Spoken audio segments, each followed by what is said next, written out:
In this tape, we will cover yokomenuchi applications.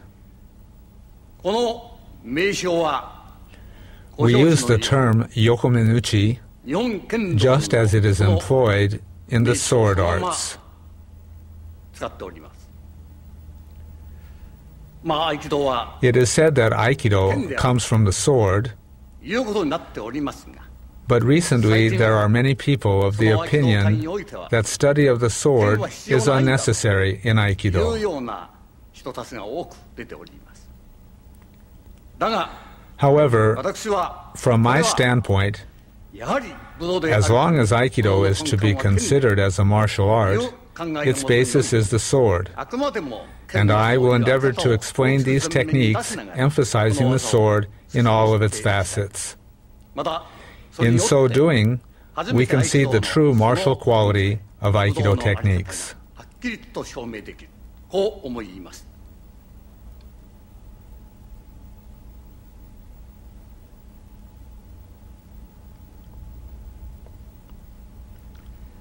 One of the most representative techniques of the yokomenuchi series is yokomenuchi shihonage. There are a number of problems with the execution of this technique. I would like to begin by explaining the major differences between the ways this technique is commonly taught and our method of doing yokomenuchi shihonage.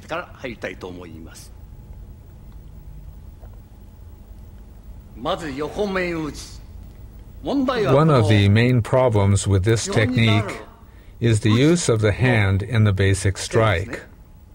Most Aikido practitioners stand this way and extend their hands. This is not tegatana, the hand blade.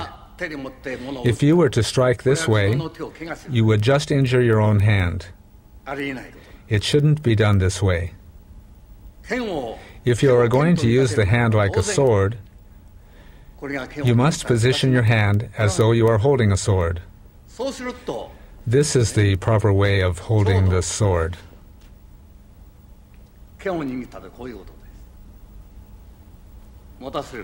This is how you hold it. I release my hand. I grasp the sword.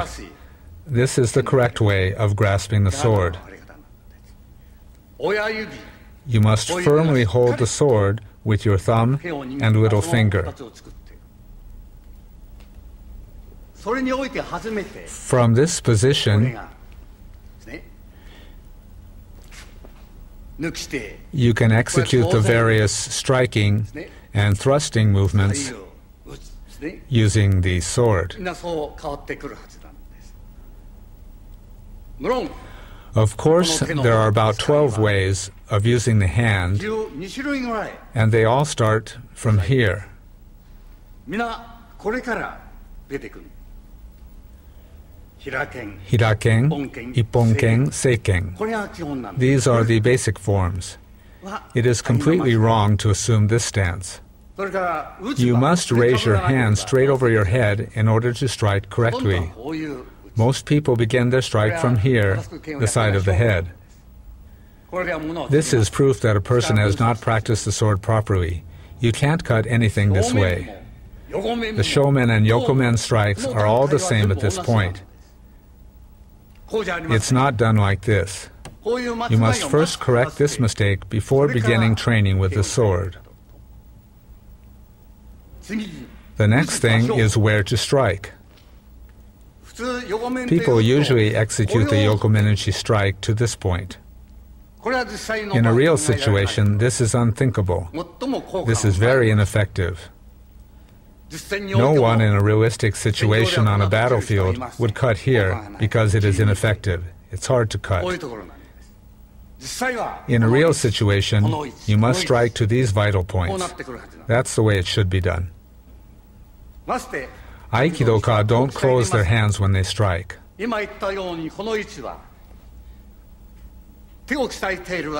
Karate practitioners who strengthen their hands don't strike that way. They know it's not effective, so naturally they don't strike that way. So what is the purpose of Aikido-ka, who haven't even strengthened their hands, striking in such an ineffective way? That's the problem with this way of striking. This is where we strike. Here and here. With the sword, of course, you strike the shoulder. We have made various corrections and developed this way of doing it. The point we strike in our way of executing the Yokomenuchi strike is different from the usual way of doing it.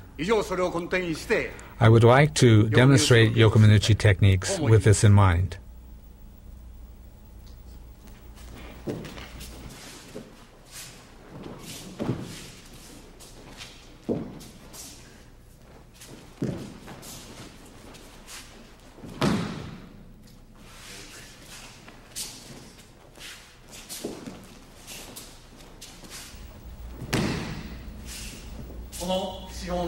This is the difference between our way of doing Shihonage and the way it is done usually.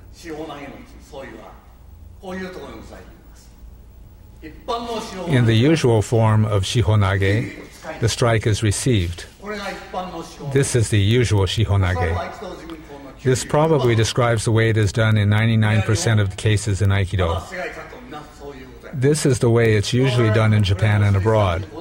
It's already been about 35 years since we stopped doing it that way. We have already taken our opponent's initiative. Block and counter.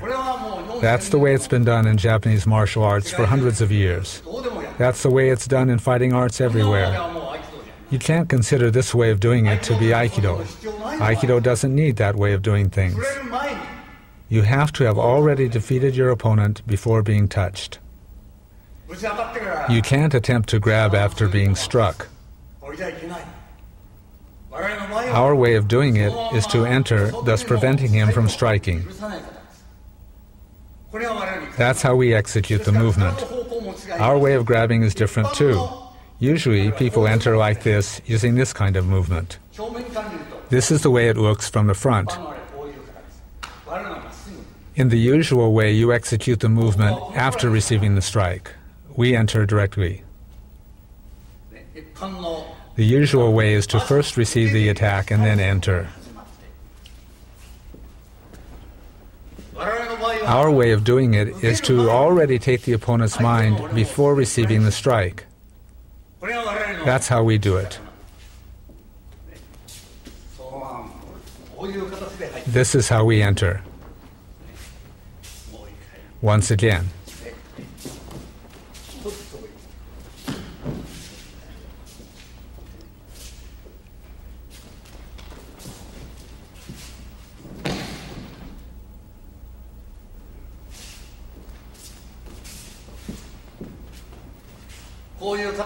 This is how we execute Yokomenuchi Shihonage.